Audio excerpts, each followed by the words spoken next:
പുത്രൻ. ചികിത്സയുടെ ഭാഗമായി ഒന്ന് ഉറങ്ങാൻ പോലും സമ്മതിക്കില്ലെന്ന് വെച്ചാൽ എന്താ പ്രശ്നം? എനിക്ക് ഉറക്കം കുറവാ. പേടി കാരണമാ. പേടിയോ? അതെ, ഉറക്കം തുടങ്ങുമ്പോഴേക്കും സ്വപ്നത്തിൽ ഒരു പൂച്ച വന്ന് വല്ലാതെ ശബ്ദത്തിൽ കരയും. അതിന്റെ ചികിത്സയിലാ ഞാൻ. അതിന്റെ ചികിത്സ അവനല്ലേ വേണ്ടത്? എവന്? സ്വപ്നത്തിലെ പൂച്ചയ്ക്ക് ശബ്ദം വല്ലാതിരിക്കുന്നത് അവനല്ലേ? അത് ശബ്ദം ശരിയാക്കാനുള്ള ചികിത്സയല്ല, എനിക്ക് ഉറക്കം കിട്ടാനുള്ള ചികിത്സയാ. വൈദ്യരൊരു വഴി പറഞ്ഞു തന്നു, പക്ഷെ അത് ചെയ്യാൻ പറ്റണ്ടേ? ഒരു 10 മിനിറ്റ് സ്വസ്ഥമായി പുതച്ചുറങ്ങണം. പക്ഷെ അത് പറ്റുന്നില്ല. ഇവിടെ കിടന്നുറങ്ങിക്കോ. ചുമ്മാ കിടന്നുറങ്ങിയാൽ പോരാ, പ്രത്യേക സ്ഥലത്ത് പ്രത്യേക പുതപ്പ് പുതച്ച് ഉറങ്ങണം.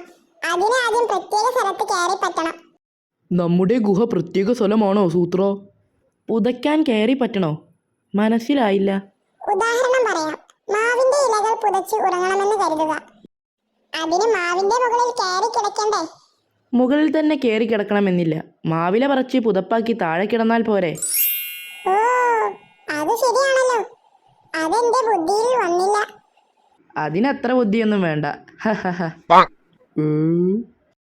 താങ്ക് യു ഐഡിയ പറഞ്ഞു തന്നതിന്. ഇവനാളും മണ്ടനാണല്ലോ. എന്നാലും വൈദ്യരെന്തിനാ ഇവനോട് മാവിൽ കയറാൻ പറഞ്ഞത്? അതാ എൻ്റെ സംശയം. സ്വപ്നത്തിലെ പൂച്ച എന്തോ മാവിൽ കയറി വരില്ലേ? എന്നെ തല്ലല്ലേ, എല്ലാം സൂത്രൻ ചേട്ടൻ പറഞ്ഞിട്ടാണ്.